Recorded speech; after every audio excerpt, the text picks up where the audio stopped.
customer, can that same company constantly inquire on your credit report? Now, if the company inquires without you initiating that inquiry, then everything's fine. It's just what you call a soft inquiry. That company is just testing the market to see how qualified you are for their services.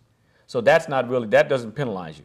Only when the consumer initiates that inquiry, when you sign on the documents giving them permission to pull.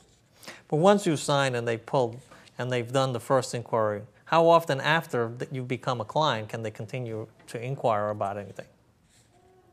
Well, no, I'm not sure I understand what you're saying. Okay, let's say you're already a customer and they already have your credit, they've already done the initial inquiry and all that. But after you're already done, can they continue to inquire on a regular basis? You're talking about devious circumstances, like if you go to a car dealership to apply for a car and you don't buy a car and the salesperson wants to be devious about it and try to damage your credit, repeat it? Okay. I'm talking about let's say you have one of the major credit card companies. Now, how often can they check your credit report even after you're a customer? Well, they can check it as many times as they want. But the first, when you initiate, as long as you're signing it, if you're signing it, then it's going to penalize you. If you're not signing that and they're initiating inquiries on their own, it could be damaging, but that's illegal. They're not, most of the time, they're not doing that. Okay, the consumer actually, when they sign for the inquiry, that's what's going to penalize them. I see. And so in my classes, I try to tell people, look, if you're going to pull an inquiry while you're going through our process, please let us know ahead of time so we can let you know some of the circumstances involved around that. Now, what is a charge-off, and how does it affect, let's say, your credit when let's say a charge-off is initiated? A charge-off is probably one of the most confusing items on a credit report. I find most people are paying charge-offs, which I find totally naive, ignorant, if for even more aggressive phrase. Why? What is a charge-off? Most people think, well, it means that it's been written off, but I still owe the debt. That's wrong. It's been written off, so all financial obligation is released from both parties. That means the lender and the consumer. But the consumers are under the impression that they still owe that debt because these so-called collection companies are buying these debts once they're charged off. Charge-off means that the original creditor got a tax credit. They received a tax credit because they don't want to carry that account on their books and become responsible for it themselves. So they charge it off. They've been released from the debt. The consumer's been released at the same time. But most of the consumers don't know that. Then the original creditor, which is disallowed from contacting the consumer try to collect on their debt after it's charged off. So they sell it on the market. They sell it to anybody who wants to buy it, collection companies specifically. Collection companies buy it for pennies on the dollar. So you owe, can we use names? No, okay, well, you owe a company, yes. I was going to say use a name, but you owe a company $5,000. They charge it off. They've been paid through the Federal Reserve or the IRS. They've been paid a tax credit. They're no longer going to contact you. Now the collection company buys that debt for pennies on the dollar. Then they're going to come back. When I say pennies on the dollar, I mean literally pennies on the dollar. You take a $5,000 account, they may buy it for $300-400. Really? Then they come after you and say, hey, Mr. Crowley, you owe $5,000 to company A. And me as the consumer, most of the time I'm ignorant of my rights. Exactly. I'm going to say, I do owe that debt, but I don't have the money right now. Can we work out a payment arrangement? That's the wrong response. What the consumers need to understand is that we have rights and we need to start exercising our rights because nobody's going to exercise them for us. So what the consumer should say is, okay, great. First of all, I didn't borrow the money from you. You're a third-party collector. You're intervening on a private affair. So if you want to gain jurisdiction in this private affair, then I need to submit you with the proper paperwork. And that would be what you call, which you may ask me later, but I'm going to jump ahead, okay? Go ahead. That would be the submitting of a validation of debt, acronym being VOD. Okay. Now, does the consumer submit that, or the credit? The consumer.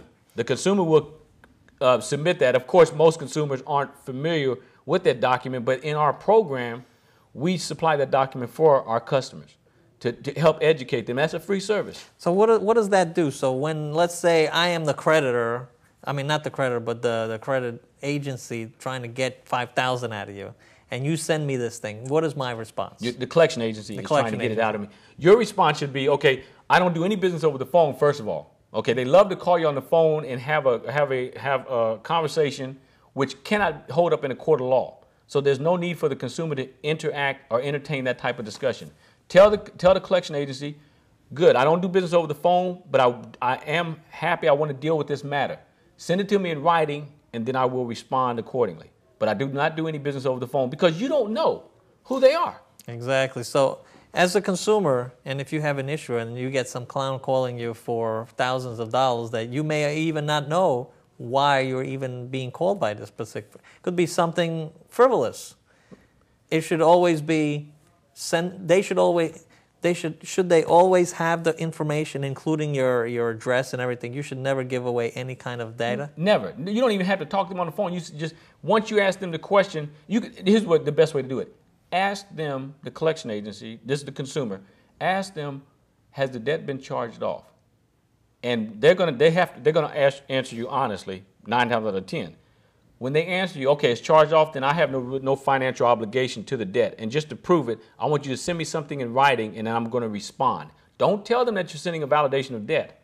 Okay, just tell them I'm going to resolve this matter. Send it to me in writing, because you did say it's charged off, right, Mr. Collector?